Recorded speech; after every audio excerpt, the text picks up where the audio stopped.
نحمده ونصلي على رسوله الكريم أما بعد فأعوذ بالله من الشيطان الرجيم بسم الله الرحمن الرحيم ربي يسر ولا تعسر وتمم بالخير وبك نستعين آمين اللهم آمین۔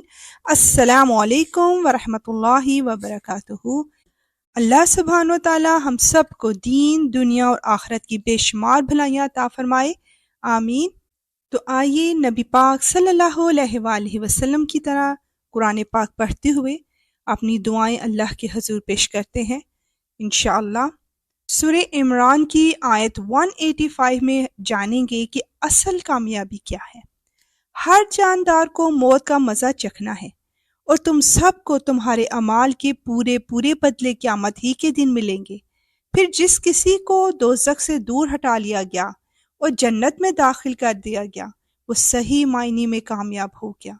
بے شک اور یہ دنیاوی زندگی تو جنت کے مقابلے میں دھوکے کے سامان کے سوا کچھ بھی نہیں۔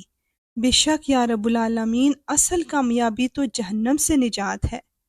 آیت 186 میں نصیحت کی گئی ہے کہ مخالف کو کس طرح جواب دیا جائے۔ آئیے دیکھتے ہیں۔ مسلمانوں، تمہیں اپنے مال و دولت اور جانوں کے معاملے میں اور آزمایا جائے گا اور تم اہل کتاب اور مشرکین دونوں سے بہت سی تکلیف دہ باتیں سنو گے، اور اگر تم نے صبر اور تقوی سے کام لیا تو یقیناً یہی کام بڑی ہمت کے ہیں جو تمہیں اختیار کرنے ہیں۔ سبحان اللہ۔ آیت 187 میں ہم جانیں گے کہ اہل کتاب نے اللہ کی کتاب کے ساتھ کیا بے وفائی کی، اور ان لوگوں کو وہ وقت نہ بھولنا چاہیے جب اللہ نے اہل کتاب سے یہ عہد لیا تھا کہ تم اس کتاب کو لوگوں کے سامنے ضرور کھول کر بیان کرو گے اور اس کو چھپاؤ گے نہیں۔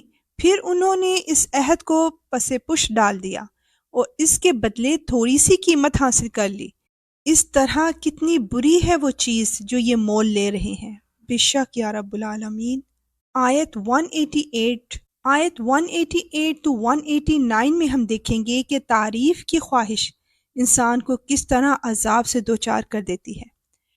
یہ ہرگز نہ سمجھنا کہ جو لوگ اپنے کیے پر بڑے خوش ہیں اور چاہتے ہیں کہ ان کی تعریف ان کاموں میں بھی کی جائے جو انہوں نے کیے ہی نہیں، ایسے لوگوں کے بارے میں ہرگز یہ نہ سمجھنا کہ وہ عذاب سے بچنے میں کامیاب ہو جائیں گے۔ ان کے لیے دردناک سزا تیار ہے۔ اور آسمانوں اور زمین کی سلطنت صرف اللہ کی ہے، اور اللہ ہر چیز پر مکمل قدرت رکھتا ہے۔ بے شک یا رب العالمین بے جا تعریف کی خواہش انسان کو لے ڈوبتی ہے۔ آیت 190 میں جانیں گے کہ اللہ تعالیٰ کی معرفت کے حصول کا ذریعہ کیا ہے۔ بے شک آسمانوں اور زمین کی تخلیق میں اور رات دن کی باری باری آنے جانے میں ان عقل والوں کے لیے بڑی نشانیاں ہیں۔ بے شک یا رب العالمین یہ تیرے سوا کوئی نہیں کر سکتا۔ آیت 191 to 192 میں اللہ سبحانہ و تعالیٰ کی تخلیق پر غور و فکر کی دعوت دی جا رہی ہے۔ جو اٹھتے بیٹھتے اور لیٹتے ہوئے ہر حال میں اللہ کو یاد کرتے ہیں اور آسمانوں اور زمین کی تخلیق پر غور کرتے ہیں اور انہیں دیکھ کر بول اٹھتے ہیں کہ اے ہمارے پروردگار، آپ نے یہ سب کچھ بے مقصد پیدا نہیں کیا، آپ ایسے فضول کام سے پاک ہیں، بس ہمیں دوزخ کے عذاب سے بچا لیجئے، آمین۔ اے ہمارے رب، آپ جس کسی کو دوزخ میں داخل کر دیں اسے آپ نے یقیناً رسوا کر دیا، اور ظالموں کو کسی قسم کے مددگار نصیب نہ ہوں گے۔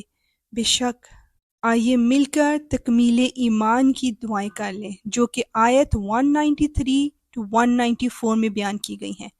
اے ہمارے پروردگار، ہم نے ایک منادی کو سنا جو ایمان کی طرف پکار رہا تھا کہ اپنے پروردگار پر ایمان لاؤ، چنانچہ ہم ایمان لے آئے ہیں، لہٰذا اے ہمارے پروردگار ہماری خاطر ہمارے گناہ بخش دیجئے، ہماری برائیوں کو ہم سے مٹا دیجئے اور ہمیں نیک لوگوں میں شامل کر کے اپنے پاس بلائیے، اور اے ہمارے پروردگار ہمیں وہ کچھ بھی عطا فرمائیے جس کا وعدہ آپ نے اپنے پیغمبروں کے ذریعے ہم سے کیا ہے، اور ہمیں قیامت کے دن رسوا نہ کیجیے، یقیناً آپ وعدے کی کبھی خلاف ورزی نہیں کیا کرتے۔ بے شک یا رب العالمین، یا اللہ تو یہ دعائیں ہم سب کے حق میں قبول و مقبول فرما۔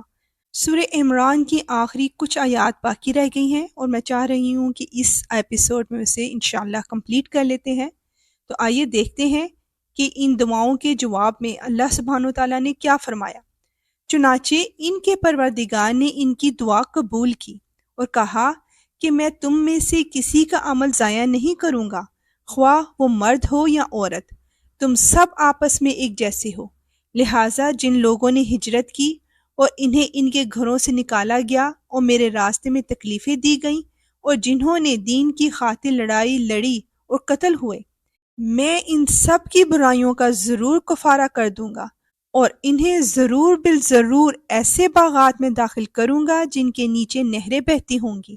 یہ سب کچھ اللہ کی طرف سے انعام ہوگا اور اللہ ہی ہے جس کے پاس بہترین انعام ہے۔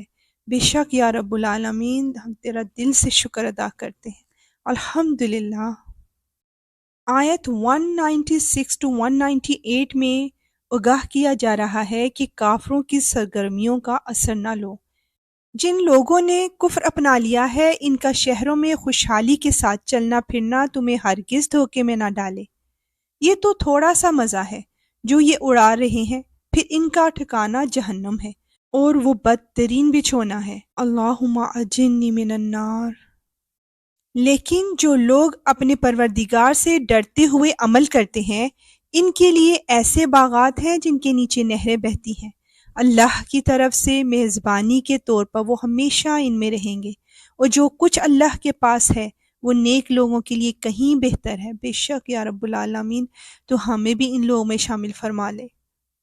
آیت 199 میں بتایا جا رہا ہے کہ اہل کتاب میں بھی صالحین ہیں، اور بے شک اہل کتاب میں بھی ایسے لوگ موجود ہیں جو اللہ کے آگے عجز و نیاز کا مظاہرہ کرتے ہوئے اللہ پر ایمان رکھتے ہیں، اس کتاب پر بھی جو تم پر نازل کی گئی ہے اور اس پر بھی جو ان پر نازل کی گئی تھی، اور اللہ کی آیتوں کو تھوڑی سی قیمت کے لیے بیچ نہیں ڈالتے۔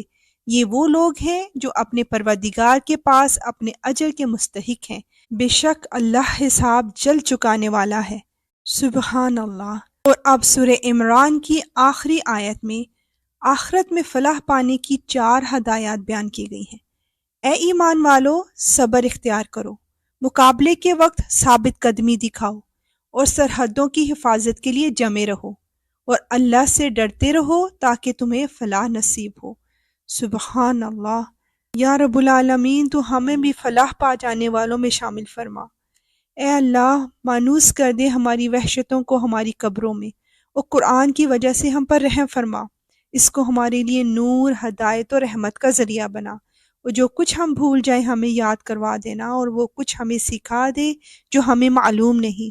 دن کی گھڑیوں میں، رات کی گھڑیوں میں تلاوت کی توفیق عطا فرما، اور اسے ہمارے لیے دلیل بنا دے۔ آمین یا رب العالمین۔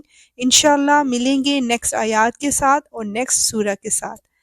اب اجازت، وآخر دعوانا ان الحمدللہ رب العالمین۔ سبحانک اللہم وبحمدک، اشہد ان لا الہ الا انت، استغفرک واتوب الیک۔ السلام علیکم ورحمۃ اللہ وبرکاتہ۔